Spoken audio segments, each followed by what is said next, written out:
नमस्कार, आप देख रहे हैं न्यूज़ प्लस 21। मैं हूं आपके साथ ललिता चक्रधारी और आज हम खास बातचीत करने जा रहे हैं मुख्य चिकित्सा एवं स्वास्थ्य अधिकारी डॉक्टर मिथिलेश चौधरी से। तो सबसे पहले बहुत बहुत स्वागत है सर आपका हमारे चैनल। धन्यवाद आपको। सर, हम बात करेंगे कोरोना को लेकर के कि मीडिया खबरों की माने तो ये कहा जा रहा है कि कोरोना जो है अगले 40 दिनों में इसकी स्थिति गंभीर हो सकती है। तो इसको लेकर रायपुर में क्या तैयारियां की गई है?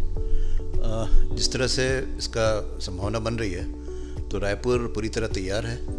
हमारे जितने भी अस्पताल है, कोविड के अस्पताल है, सभी अच्छी तरह से तैयार हैं। उनका मॉक ड्रिल भी किया गया है और सभी में बेहतर स्थिति पाई गई है। कोरोना वैक्सीनेशन को लेकर, वैक्सीन को लेकर के, और अगर हम बात करें ऑक्सीजन की, जो पिछले अनुभव की हम बात करें तो उस पर बेड की कमी थी, लोग भटक रहे थे। तो इस बार व्यवस्थाएं किस तरह से की गई है? बेड की कमी तो बिल्कुल नहीं होगी। ऑक्सीजन भी पर्याप्त है। हमारे 11 PSA प्लांट बन चुके हैं। ऑक्सीजन सप्लाई पूरी रहेगी, कोई दिक्कत नहीं है। और जो वैक्सीन की बात है, कुछ वैक्सीन की कमी है जिसकी मांग की गई है और बूस्टर डोज ही लोगों को कम लगा है। बूस्टर डोज लगाने के लिए लोगों को प्रेरित भी किया जा रहा है। तो हमारा प्रयास लगातार जारी है।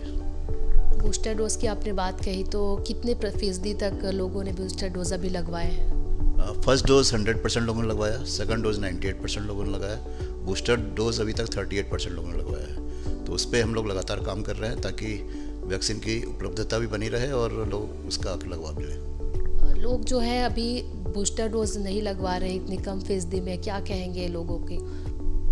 हाँ, लोगों को लगवा लेना चाहिए। जैसे वैक्सीन उपलब्ध होगा हम लोगों को सूचना भी देंगे। कोवैक्सीन अभी पर्याप्त मात्रा में उपलब्ध है। कोविशील्ड की कमी जिसकी मांग की गई है।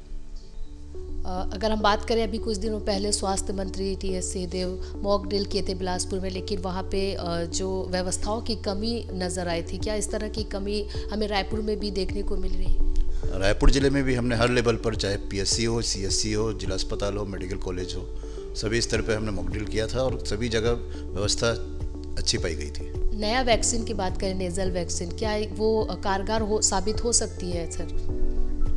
नेजल वैक्सीन के बारे में अभी हमारे पास कोई निर्देश प्राप्त नहीं हुए हैं। जो मीडिया से पता चल रहा है कि वो प्राइवेट में लगाया जाएगा, वही उतनी जानकारी हमको मिली है। स्वास्थ्य विभाग इस बीच कुछ नए संसाधन की खरीदी की गई है स्वास्थ्य विभाग में? नहीं, अभी ऐसा कुछ नहीं। कोविड के लिए तो पूर्व से ही पूरा जिला तैयार है, पूरा राज्य तैयार है कि हर जगह हर तरह की व्यवस्था कर ली गई है। कितने प्रतिशत कहा जाए, जैसे चीन में है जो अभी BF7 आया हुआ है, तो वो इस तरह से छत्तीसगढ़ में जो बाहर से लोग आ रहे हैं उनकी किस तरह से जांच की जा रही है, क्या सुविधा की जा रही है?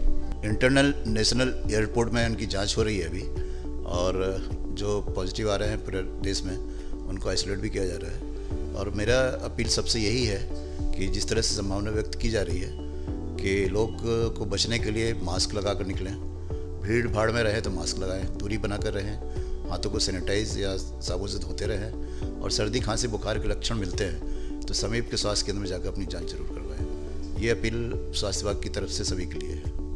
तो ये थे हमारे साथ मुख्य चिकित्सा एवं स्वास्थ्य अधिकारी डॉक्टर मिथिलेश चौधरी, जिनसे हमने जाना कि कोविड को लेकर रायपुर में क्या कुछ तैयारियां की गई है, और उन्होंने हर एक चीज़ का सही या फिर कहे लोगों को अवेयर किया है और कहा है कि मास्क पहने, 2 गज की दूरी बनाए, सोशल डिस्टेंसिंग रखें, सैनिटाइज करते रहें। तो फिलहाल हर एक क्षेत्र से हम आपको अपडेट कराते रहेंगे। आप बने रहिए न्यूज़ प्लस 21 पर। कैमरामैन नव्याज अहमद खान के साथ ललिता चक्रधारी, न्यूज़ प्लस 21, आपके हक की बात।